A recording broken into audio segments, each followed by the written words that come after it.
మనిషి సృష్టించినదే మనిషిని మింగేస్తుందా? ఒకరోజు మనిషి తనకంటే తెలివైన దానిని సృష్టించాడు. మొదట అది ఒక సహాయం, తర్వాత అది ఒక అలవాటు. కానీ ఇప్పుడు అదే మనిషికి ప్రత్యామ్నాయం అవుతుంది.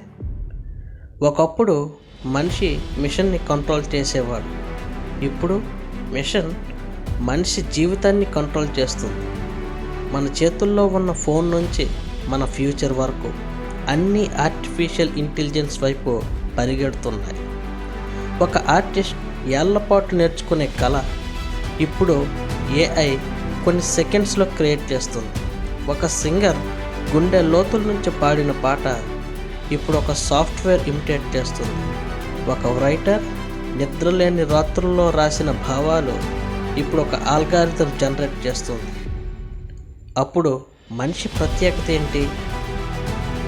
ఏఐ అలసిపోదు, జీతం అడగదు, 24 గంటలు పనిచేస్తుంది, భావోద్వేగాలు ఉండవు, తప్పులు కూడా తక్కువే. అయితే రేపటి ప్రపంచం మనుషుల్ని ఎంచుకుంటుందా లేక మిషన్స్నా?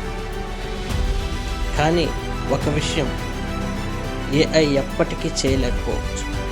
ఒక తల్లి కన్నీటి వెనుక ప్రేమను ఫీల్ అవ్వడం, ఒక తండ్రి నిశ్శబ్ద త్యాగాన్ని అర్థం చేసుకోవడం, ఒక నిజమైన ప్రేమలో దాగిన బాధను అనుభవించడం.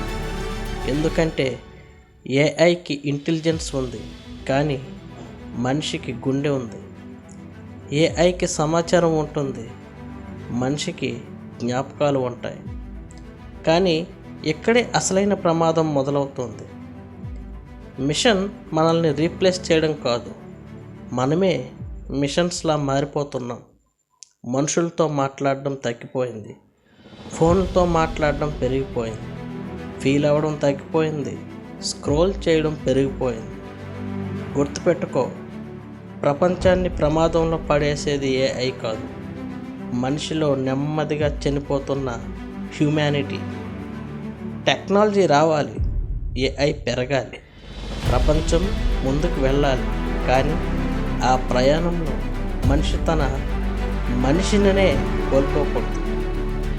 ఎందుకంటే ఏఐ ఎంత తెలివైనదైనా ఒక తల్లి ఆలింగనం, ఒక నిజమైన ప్రేమ, ఒక మనిషి కన్నీటి విలువ ఎప్పటికీ క్రియేట్ చేయలేదు. Thank you for watching.